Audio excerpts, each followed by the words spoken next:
مساء سعيد مشاهدينا، هذه المرة إلى الجزائر، وسأبدأ بالحديث على خلفية صور الثلوج التي تساقطت على الجزائر في الأيام الماضية. سنبدأ بمشاهدتها ومن ثم نشير إلى التوقعات والبيانات المناخية الخاصة بالعاصمة الجزائرية في الأيام المقبلة. طبعا هذه هي صور الثلوج. يبدو أن فترة الشتاء دخلت في الجزائر بشكل مبكر، من المفروض في 21 من الشهر الجاري هو الدخول بفصل الشتاء بشكل رسمي، ولكن ثلوج تساقطات غزيرة حتى وكميات كبيرة منها على مناطق مختلفة من الجزائر في الأيام الماضية. هكذا بدت فعلا مشهد جميل جدا للغاية هذه الأجواء المناخية التي عاشتها مناطق مختلفة من الجزائر. سأشير على خلفية هذه الصور مشاهدينا إلى التوقعات المناخية الخاصة بالعاصمة على مستوى اليومين المقبلين. نتحدث عن درجات حرارة منخفضة جدا، حوالي 12 درجة مئوية، هذا في الفترات الصباحية، يعني الأجواء الباردة حاضرة بقوة في العاصمة.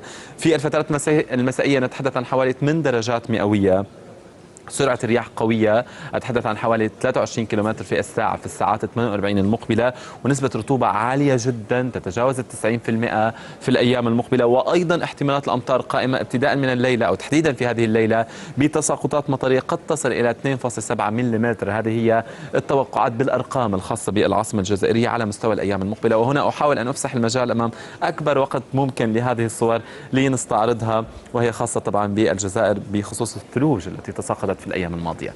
نستمر مع صور الأقمار الصناعية والمزيد من التوقعات المناخية. طبعا الأمطار تحدثت عنها قبل قليل قائمة وموجودة في المناطق الشمالية، نقترب منها الآن على الخريطة، والتأثيرات كما أشرت في أيام ماضية قادمة من البحر الأبيض المتوسط، وهي سبب السحب الركامية الرعدية. الآن هذه الخريطة أريد أتحدث عنها بتفصيل أكبر نوعا ما، وهي الخاصة بحركة الرياح. حاولت أن أوسع إطار الخريطة لنشاهد صورة كاملة متكاملة للتوقعات على مستوى الساعات القليلة المقبلة. طبعا تأثيرات قادمة من البحر الأبيض المتوسط في الأعلى على المنطقة الشمالية، الأسهم الحمراء نتحدث عن ما يزيد عن حوالي 30 أو حتى 40 كيلومتر في الساعة في الساعات القليلة المقبلة. وبالتالي ليس فقط ثلوج، ليس فقط أمطار، وإنما حتى عواصف رملية قد تكون قائمة ومحتملة نتيجة حركة رياح قوية جدا في المناطق الشمالية. الفقرة انتهت مشاهدينا، ودائما في أمن الله.